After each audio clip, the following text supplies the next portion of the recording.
सर्वसामान्यांच्या हक्काचा आवाज जागर जनस्थान।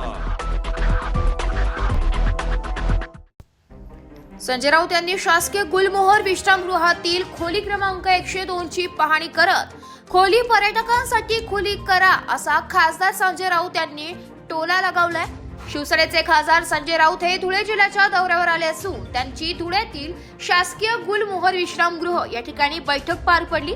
यानंतर संजय राऊत यांनी शासकीय गुलमोहर विश्रामगृहातील 1,84,84,000 रोख रक्कमच्या खोलीमध्ये सापडली त्या 102 खोलीची भेट देऊन पाहणी केली आहे।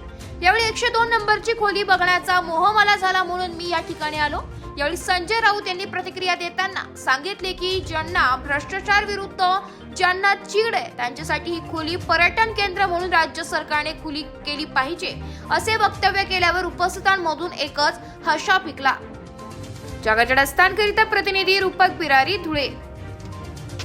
रुपये एका खोलीत सापडतात आणि त्यातून 10 कोटी रुपये बाहेर गेले। मी तुम्हाला सांगतो शासकीय विश्रामगृहातली 2 कोटीची खोली मला बघण्याचा मोह झाला म्हणून 2 नंबरी अनिल गोटे साहेबांना घेऊन आलो। तुमची खोली दाखवा ज्या खोलीच्या बाहेर त्यांनी जो आंदोलन केलं 7 तास कारवाई झाली।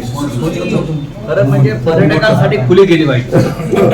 ही जी खोली आहे ना, भ्रष्टाचाराविरुद्ध ज्याला तिडीक आहे, राग आहे, असे जे लोक आहेत त्यांच्यासाठी ही खोली एक पर्यटन केंद्र म्हणून सरकारनं किंवा अँटी करप्शन डिपार्टमेंट आहे इकडे शेजारीच आहे। मी आता बोर्ड बघितला इथे त्यांना इतक्या वर्षाने काम मिळालं महत्वाचं। त्यांनी काय केलं,